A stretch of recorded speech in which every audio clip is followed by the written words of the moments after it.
Hello Katden lovers at Katden followers, abay Alden Richards. Tinupad at sinunod ang payo ni Miss Catherine Bernardo. But before that, within for today's video, 3 days ago nang ipinost si Mami Min at bumate sa karawan po ni Lexie na pamangkin ni Miss Catherine Bernardo na inaanak ni Mr. Daniel Padilla. Sa kanyang post ay talagang pinaramdam at pinakita po ng pamilya Bernardo how they really love Lexie. At sa post nga ni Mama Min, meron po tayong napansin dito dahil talagang syempre po bilang isang proud lola, dito niya po talagang pinakita yung kanyang pagmamahal. Napansin natin na naka-like pala itong si Alden Richards doon po sa post ni Mama Min. Talagang hanggang sa ngayon ay nakabantay pa rin si Alden Richards sa lahat ng mga social media posts ng kapamilya ni Miss Catherine Bernardo. Ito lang po isa sa mga patunay na sa mga nagsasabi na parang dead matology na yung dalawa, si Catherine at si Alden Richards, dahil hindi po talaga totoo yung mga balitang yan, diba? Parang ano na lang yan, observation na lang nila yan, pero hindi sila bumabase dun sa facts.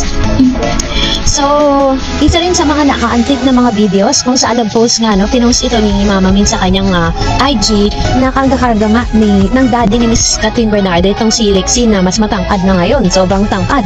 Parang aabutin niya na yung height ng kanyang lolo, pero ilang taon pa lang si Lexie. Dahil ito talaga yung tinatawag niya ng baby nila, dahil mula nung pagka-baby yan, hanggang sa nagdalagita siya, kasama na po talaga ng kanyang lolo at lola, maging ni Miss Catherine. Ganun po yung lagi niyang kasama kapag po nagkakaroon ng pamper ng sa kanyang buhok. Yan, si Lexie na rin po yun. Kaya talagang sobrang happy.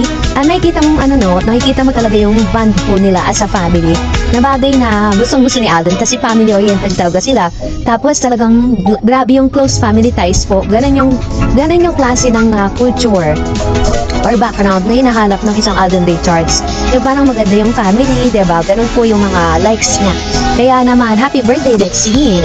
And this time, eto na, let's talk about this one. Kasi meron po akong isang news na nabalitaan na si Tisoy ay babalik na sa variety show. This coming or Feb 9, still on Alden Richards. Simula sa February 19, regular na siyang mapapanood ulit sa All Out Sundays. Pahinga raw muna siya sa paggawa ng serye, pero may pasubali na but I am ready if my right project and different story. So, nung binabasa ko siya, naalala ko po yung ilang sa mga interview ni Miss Catherine at Alden Richards during the time na kasagsagan po ng kanilang promotion movie na Hello Love Again. Kasi meron pong interview doon na sinasabing dapat si Alden Richards kasi parang lahat ng ino-offer sa kanya, tinatanggap niya. Kaya may mga chances na kahit hindi po bagay sa kanya, kahit hindi po swak sa kanya yung kasama niya, tinatanggap niya pa rin kasi trabaho. Hindi katulad ni Miss Catherine Bernardo, talagang very picky siya sa mga trabahong inaalok sa kanya. Pinag-iisipan niya ng matagal bago siya umuo. So, nakuha niya ngayon yung style ni Miss Catherine. Kasi tignan nyo kung mapapansin niyo, kapag si Catherine po gumawa ng teleserye, talagang nagna-number 1 po yan. Kahit sa online streaming, laging number 1. Just like yung ginawa po nila ni Daniel Padilla na Too Good to Be True, talagang sobrang inabangan at nagna-number 1 po yun sa Netflix. And then, pinanonood din po ito sa Free TV. So, ang taas po ng kanyang rating that time kasi pinipili niya yung tamang material para sa kanya. At the same time, mas nagkakaroon ng element of surprise yung mga manonood. Yung excitement ng mga manonood na mapanood siya, diba? Kasi parang hindi palagi. Unlike Alden Richards, talagang babad po siya sa mga proyekto. Kaya po minsan, may mga project siya na hindi ganun kumikita.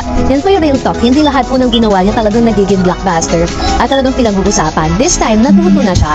Dahil parang sinunod niya ang ilan sa mga payo nga ni Miss Catherine na dapat you really need to take a break sometimes, diba? At sinabi rin ni Alden Richards na sinabi niya na parang mag-aantay muna siya. Ready daw siya para dun sa right project and different story.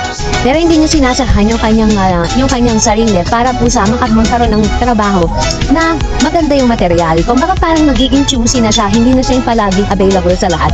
Which is tama niya namang gawin kasi para rin mabigyan ng pagkakataon ng ibang mga actors ng GMA na magkaroon po ng trabaho katulad niya. So, ito na nga kaya yung sinasabi nila na parang medyo maglalay na si Alden sa mga projects kasi sa ngayon parang ang tinatanggap niya lang talaga, regular niyang tinatanggap is yung mga endorsement shoot na hindi naman nangangailangan ng matagalang shooting. Hindi kasi katulad ng serye, talagang kailangan mo mag-lockdown, kailangan mo mag-shooting, yung parang nandun lang kayo sa isang place, diba? At 1 buwan, 2 buwan hanggang sa matapos yung serye, diba? So, yun po yung ilan sa mga natutunan niya with Catherine. At sana nga, yung iba pang mga learnings at iba pang mga bagay na gusto niyang i-apply dito, mas maganda, diba? So, abangan natin, si Mr. Alden Richards sa All Out Sunday. Ngayon, tayo naman po ay magre-react sa ilan sa mga komento at reaction po ninyo patungkol naman sa ating latest updates. So, magsisimula tayo sa unang komento mula kay Miss Jerlyn Periol. Sabi niya, hindi naman siguro araw-araw alak ang inaatupag ni Kat. Siyempre, pag may party lang naman, wag pong negat, alam niyang ginagawa niya. Wag po tayong mayama sa mga idol natin. Labas tayo sa personal na buhay nila. Kung ano man gawin nila, buhay nila yan. Which is true, diba? Kasi may nag-comment dyan na parang napaka-alcoholic daw ni Miss Catherine. Actually, sa sitwasyon po ni Catherine kasi, minsan lang naman talaga niya ginagawa yan. Pag may okasyon, naaaring nakikita natin siyang umiinom tuwing sila po ay may ganap, diba? May mga okasyon, umaalis, nagbe-beach, pero hindi naman po regularly ginagawa niya yan. And deserve din po naman ni Catherine Bernardo na mag-enjoy dahil sa sobra at subsub na kanyang ginawa, no? And deserve niya rin naman po na mag-celebrate. Sabi ni Ma'am Shimalu, asa pa ba? Dapat naman noon ay umiwas na si Mata. Gugustuhin mo pa ba na may makontrol sa kung ano ang hindi mo dapat gawin? Masaya na si Catherine ngayon. Habol-habol lang si Mata dahil ang laki rin ng nawalan kita niya noong naghiwalay na sila. Yan, which is very true, diba? Tama na may sinabi ni Ma'am Shimalu na parang nakita na dito kung gaano yung worth ni Miss Catherine Bernardo nung nawala siya dun sa dati niyang ex. Dahil grabe po talaga yung naging impact nun sa career ni Mr. Daniel. Pero so nakikita natin ngayon, medyo maalagwa konti at medyo talagang pinapakita niya at pinapatunayan niya na kaya niyang tumayo even without sa shadow ni Miss Catherine. Sabi ni Miss Rebecca Carrios, parang sa pamangkin ko 13 years sila, boyfriend or girlfriend. High school sweetheart, nag-live-in pa, pero naghiwalay din after 1 year. Meron nakilala, 2 years nagpakasal na kita. Kita namin na, sa mukha ng pamangkin ko kung gaano siya kasaya sa bagong love of my life niya. Ayan, so pinarehas niya or parang in example niya yung karanasan ng kanyang pamangkin. Doon po sa karanasan na nakikita natin ngayon kay Miss Catherine Bernardo at Alden Richards kasi wala naman po talaga sa taon yan. Wala po sa years ang pagsasama. Ang importante, talagang kung nagmamahala naman kayong dalawa, bakit kailangan nyo pang batagalin, diba? Yun naman po yung ngayon, yun naman po talaga yung dapat na basihan ng talagang mahal niyong isa't isa. Sabi ni Bidara, sayaman at gwapo ba naman ni Alden? Dami pa nagkakagusto, ayaw pa ba si Kat? Papatol na yan, syempre. Yan, sana naman yung kanyang komento with regards to this. Sabi po ng isa sa mga natin, wag tayong pala decision. Although, wala naman po talagang masama doon dahil yun naman talaga yung gusto natin mangyari sa kanila, diba? Pero hindi naman po dahil sa yaman at sa itsura ni Mr. Alden Richards, kaya deserve nila magkatuluyan.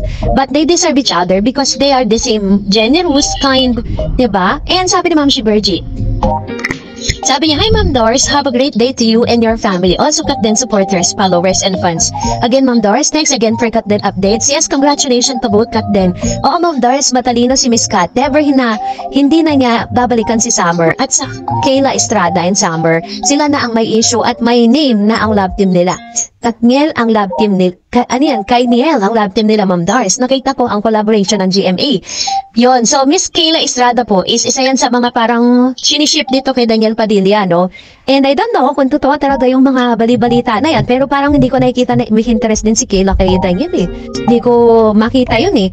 And sabi pa ni Ma'am Chiberji, nakita ang collaboration ng GMA and ABS-CBN, nagko-collaboration na sila.